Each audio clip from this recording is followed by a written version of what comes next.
సౌండ్లు బాగా నత్తున్నాయి. ఏమైనా చెప్పని మీ ఊరికి వచ్చేసరికి ఇట్లా మీ చెల్లెని చంపిండు, చంపి పారిపోయినా అని చెప్పని అన్నారు. మరి గట్లెందుకని చెప్పని చూస్తే మొత్తం డోర్ ఎత్తి లోపలికి పోతే ఏంటంటే బ్లడ్ మొత్తం ఉన్నది. ఇక్కడనేమో ఇట్లా హోల్ లాగా పడ్డది, మొత్తం చేతికి ఇక్కడంత గాయం ఉంది. కానీ వాస్తవానికి ఏంటంటే వాళ్ళిద్దరి మధ్య అయితే మాకు ఎప్పుడు గొడవ లెక్క అయితే అనిపించలేదు. వాళ్ళు పెళ్ళి ముందుగా ప్రేమించుకున్నారు, తర్వాత పెళ్ళి చేసుకున్నారు. కానీ ఒకటి ఏంటంటే వాళ్ళ ఇంటి వాళ్ళకి ఇష్టం లేదు, ఏది మన పిల్లగాని ఇంటి నుండి వాళ్ళకైతే ఇష్టం లేదు. సరే లేకుండా మా పిన్ని వాళ్ళని చేసిరంటే సరే మేము చూసుకుంటాం అని చెప్పని ఈయనే ఉన్నారు. ఇక్కడనే మంచిగా ఉన్న అయిపోయింది. ఇక రాత్రి ఏదో చిన్న చిన్న సౌండ్లు నచ్చినట్టు గొడవ లెక్క వినిపించింది అట. ఇక్కడ ఎంత కొట్టినా డోర్ తీయలేదు. సరేలే ఇక గట్టినే ఉంటారు కావచ్చు అని చెప్పని సక్క ఉన్నారట. తెల్లాలేసరికి ఇట్లా జరిగింది. ఇంకా మంచిగా లేచి మొహం కడుకుని పోయినాను అంటారు వాళ్ళైతే. అవసరం అవుతుంది. ఇప్పుడు మా చెల్లి ఏంటంటే ప్రెగ్నెంట్.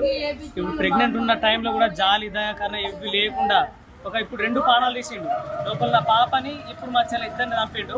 ఫస్ట్ ఏమో ఆయన మంచిగా ఉండే నల్లి లెక్క వండుకుంటా నమ్మించి దెబ్బ తీసిపోయిండు. ఇప్పుడు రాత్రికి రాత్రే ఎంత అంటే ఎంత నమ్మించినా అంత నమ్మించిండు. మూగముగుంటే ఎందుకుంటున్నావు ఇట్లా అనుకున్నాం. కానీ వాళ్ళ ఇంటోళ్ళకైతే అస్సలు ఇష్టం లేదు. ఆ పిల్లాడు ఏం చేసి నాకు ఈమెనే కావాలని సూసైడ్ చేసుకొని ఇచ్చేసి అట్లా వేసి ఇట్లా వేసి మొత్తానికి అయితే వీళ్ళు జాలిపడి ఆ పిల్లలు ఎక్కడ చచ్చిపోతారంటే వీళ్ళు జాలిపడి తీసుకొచ్చుకొని ఇంట్లో ఈ జాలిపడి తీసుకొచ్చుకొని ఇంట్లో ఉంచుకుంటే మంచిగా కాపాడాల్సింది పోయి నీకు ఒక పెద్ద ఇల్లు పెద్ద రూమ్ ఇచ్చి నిన్ను మంచిగా చూసుకుంటే నువ్వు ఇంచు కూడా జాలి లేకుండా నువ్వు చంపి ఎట్లా పోయినావు అన్నది ఇవి అంతా మీరే చూసుకోవాలి. మీరు ఎట్లా తెలియదు. వాళ్ళకైతే శిక్ష పడాలి. ప్రెగ్నెంట్ ఉన్న అమ్మాయిని చంపిండు వాటికి ఖచ్చితంగా మీ రియాక్షన్ గ్యారెంటీ తీసుకోవాలి. ఆయన గురించి శిక్ష పడాలి. ఇది మాత్రం పక్క.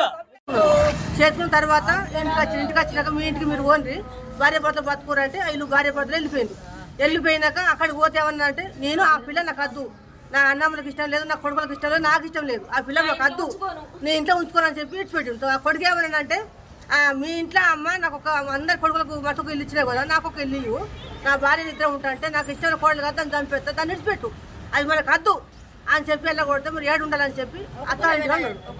ఒకటి పొలం కదా అని చెప్పి ఇంట్లోకి వచ్చి ఉన్నారు. ఉండి ఇట్లనే మంచిగా పడుతుంది. ఒక తెల్లని దగ్గర తిరుగుతున్నాడు, తల్లి దగ్గర పోతున్నాడు. రాత్రి ఒకటేగా ఫోన్ చేస్తున్నాడు తల్లి. ఈడు పోవుడు అతడు ఎటు పోతున్నావు పిల్లగా అని అంటే ఎటు లేదు అక్కడ పోయొచ్చు అని చెప్పుకుంటూ ఉన్నాడు. అట్లా ఇప్పుడు 5 నెలలు హాస్పిటల్ జాబ్ చేస్తాడట. అయితే ఇప్పుడు 5 నెలల గర్భవతి 5 నెలలు పడ్డాయి. ఇప్పుడు పడ్డాక రోజు మా అమ్మ ఇంటికి పోతాను. మొన్న 3 రోజుల కింద మా అమ్మ ఇంటికి పోతుందని చెప్పి తోలుకొని పోయినట. ఇద్దరు భార్య భర్తలు పోయినాక అక్కడికి పోయినాక ఏం గొడవైందేమో కంట్ల కారం పోసిందట. కోడల కంట్ల పోసింది, కొడుకు కంట్ల కారం పొడి పోసింది, కొట్టింది కంట అయితే చంపుతాని ప్లాన్ చేసే వరకు అంటే తప్పించుకొని బయటపడ్డారు. ఇంటికి వచ్చి కళ్ళన్నీ నడుచుకుంటారు. ఏమైందంటే ఇట్లా మా అత్తమ్మ కారం పొడి పోసింది, ఆయన కారం పోసింది, నన్ను చంపాలని చూసింది అని చెప్పిన వరకు సరే అని మరి ఇక్కడనే ఉంటుంది అని చెప్పాను. ఇక్కడనే ఉన్నాను. ఈ 3 రోజుల కడికలు ఆడికి పోతుండు రోజు అచ్చి లాస్ట్ వరకు నిన్న కుక్కలు తల్లినాక మురుగుతున్నాయి. ఎందుకు మురుగుతున్నాయి? మేము కొంత దూరం ఉన్నాం కదా అందరం. తలుపులు వేసుకుని భార్య భర్త వండుకున్నాక అలా రూములు భార్య భర్త వరకు తలుపులు గుర్తురట. గుద్దరికి తలుపు అమ్మ తలుపు ఎంత పోతుకుంటారు, ఈయన కుట్టారు, భార్య భర్తలు కావచ్చు.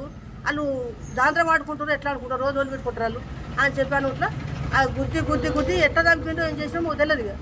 ఆయన పొద్దు వచ్చేదాకా 6 గంటల దాకా అక్కడనే ఉన్నాడు. గొల్లెం పెట్టుడు దాన్ని ఇంట్లో వేసిండు. గొల్లెం పెట్టుడు బయటలే పడ్డాడు. ఏమైంది హరిబాబు అంటే ఏం లేదు అని నవ్వుతున్నాడు. అయ్యో ఇద్దరు మంచుకుని కావద్దని తల్లి అనుకున్నాడు. తల్లి ఎక్కున్నాక బయటకు వెళ్ళిండు. అత్తమ్మ ఏం లేదు అన్నాడు. బయటకు వెళ్ళిండు, బండి వేసుకుండు. నేను అక్కడ ఆగిలి ఉడుతున్నా, బండి వేసుకుని స్పీడ్ వెళ్ళిపోతున్నాడు. మామూలుగా వెళ్ళిపోతాడు. ఇక తల్లి తలుపు తీసి చూసేవారికి ఇక్కడ రక్తం అంతా ఒడిచిండు కింద వరిచిండు. తల్లి వాళ్ళ అన్నలు, 2 అన్నలు, వాళ్ళ భార్యలు, తల్లి మొత్తం వీడు మొత్తం కలిసి తెలియదు చంపేసిండు. కథవాడు వెళ్ళిపోయిండు. పానం పోయింది. 2 పానాలు పోయినాయి. తల్లి పానం పోయింది, బిడ్డ పానం పోయింది.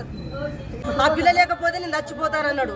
చచ్చిపోతానంటే ఆ తల్లిదండ్రులు చూసి ఆ పిల్ల అద్దురా అంటే ఆ పిల్ల లేకపోతే నేను చచ్చిపోతాను. మందు కూడా తాగిండు సారు, వాళ్ళంతా ఆ పిల్ల కాకపోతే నేను బతుక, ఆ పిల్ల కావాలి నాకు అని వాళ్ళంతా నిడిచిపెట్టి వచ్చి పిల్లని తీసుకొని పోయి గుళ్ళ పెళ్లి చేసుకున్నాడు. పెళ్లి చేసుకుంటే వీళ్ళంతా చూసి ఏం చేసారు, పోని బతకంతి, పోని ఇనికనిచ్చేదే ఇంకొనికనిచ్చేదే, పోని బతకని అని ఆయనకి అట్టగట్టినాం. అంట కట్టిన వాళ్ళు అందరూ వచ్చి నీ పిల్లని ఎన్నైనా చెప్తాం మేము, నా కొడుకుని ఇంకో పెళ్లి చేస్తానన్న వాళ్ళ తల్లి అంటే ఇంట్లోనే కదా, ఇంట్లోనే తీసుకుపోయి చంపుతాను అనుకున్నాం సారు. ఇంట్లో పెట్టుకున్నాం.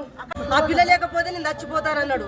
చచ్చిపోతానంటే ఆ తల్లిదండ్రులు చూసి ఆ పిల్ల అద్దురా అంటే ఆ పిల్ల లేకపోతే నేను చచ్చిపోతాను. మందు కూడా తాగిండు సారు, మందు కూడా తాగిండు. వాళ్ళంతా ఆ పిల్ల కాకపోతే నేను బతుక, ఆ పిల్ల కావాలి నాకు, ఆ పిల్ల కావాలి నాకు అని వాళ్ళంతా విడిచిపెట్టి వచ్చి పిల్లని తీసుకొని పోయి గుళ్ళ పెళ్లి చేసుకున్నాడు.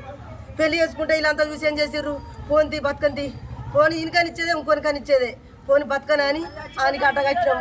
అంటగట్టిన వాళ్ళు అందరూ వచ్చి నీ పిల్లని ఎన్నైనా చెప్తాం మేము, నా కొడుకు